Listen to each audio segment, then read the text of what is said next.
নমস্কার বন্ধুরা, ঘরোয়া রান্না উইথ ব্লগে সবাইকে স্বাগত জানাই। এখানে দেখুন 6 পিস পটল নিয়েছি। আর পটলের এই ওপরে পাতলা স্তর যে থাকে সেটা ছুরির সাহায্যে এইভাবে তুলে নেব। আপনারা চাইলে বটির সাহায্যেও করে নিতে পারেন। এইভাবে বাকি পটলের ওপরের স্তরটা ছাড়িয়ে নিয়েছি আর ভালো করে ধুয়ে পরিষ্কার করে নিয়েছি। দিয়ে এগুলো এবার কেটে নেব। মাঝ বরাবর পটল 2 ভাগ করে নেব। আজকের রেসিপিটি আপনাদের কাছে ভালো লাগলে অবশ্যই একটা লাইক দিয়ে কমেন্টে জানাবেন। এখানে দেখুন পটলগুলো 2 ভাগ করে নিয়েছি আর ভেতরে যে শাঁসটা রয়েছে সেটা এইভাবে চামচের সাহায্যে বের করে নেব। প্রত্যেকটা পটলের শাঁসগুলো বের করে নিয়েছি, এগুলোকে সাইডে রেখে দেব।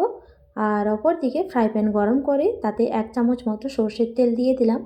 তেল গরম হয়ে গেলে পটলের শাঁসগুলো দিয়ে দিলাম। দিয়ে দেওয়ার পর হালকা লাল করে ভেজে নিয়েছি। এগুলো এবার নামিয়ে ঠান্ডা করে নেব। আর অপর দিকে দেখুন রাত্রেবেলা ছোলার ডাল ভিজিয়ে রেখেছিলাম 1 মুঠো, আর মুসুর ডাল 30 মিনিট আগে ভিজিয়ে রেখেছিলাম। সেটা এখানে মিক্সি জারের মধ্যে ছোলার ডাল আর মুসুর ডাল দিয়ে দেব।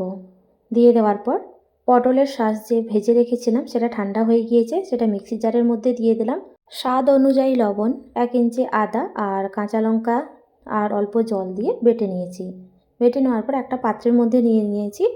দিয়ে এর মধ্যে আরও কিছু উপকরণ অ্যাড করব। তার জন্য দিয়ে দিলাম 2 চামচ বেসন, কাশ্মীরি লঙ্কার গুঁড়ো, হলুদ গুঁড়ো, ভাজা জিরের গুঁড়ো দিয়ে ভালো করে সমস্ত উপকরণ মিশিয়ে নিতে হবে।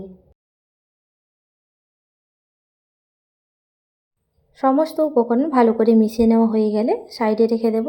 আর এই মিশ্রণটি পটলের মধ্যে এইভাবে চামচের সাহায্যে দিয়ে দেব। এইভাবে বাকি পটলগুলো রেডি করে নেব।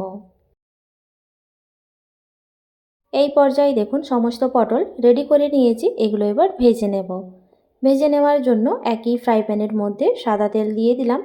তেল হালকা গরম হয়ে এলে এর মধ্যে এক এক করে রেডি করে রাখা পটল দিয়ে দিলাম। আর পটলগুলো এইভাবে উল্টিয়ে দিতে হবে। কিছুক্ষণ অপেক্ষা করব। একদিক ভাজা হয়ে গেলে অপর দিকটাতে উল্টে পাল্টে দেব, কিন্তু সাবধানে উল্টাতে হবে। ফ্লেমটা মিডিয়াম থাকবে, মিডিয়াম রেখে এই পটলগুলো ভেজে নিতে হবে।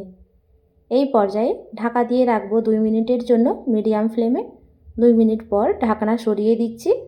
দিয়ে আবারও উল্টে পাল্টে এগুলো ভেজে নেব। এই রেসিপিটি আপনারা একবার হলেও আমার মতো করে বানিয়ে দেখবেন, আশা করি আপনাদের অনেক ভালো লাগবে। উল্টে পাল্টে দেওয়ার পর আবারও ঢাকা দিয়ে রাখলাম। 2 মিনিট পর ঢাকনা সরিয়ে দিয়ে অপর সাইডটা উল্টিয়ে দিতে হবে।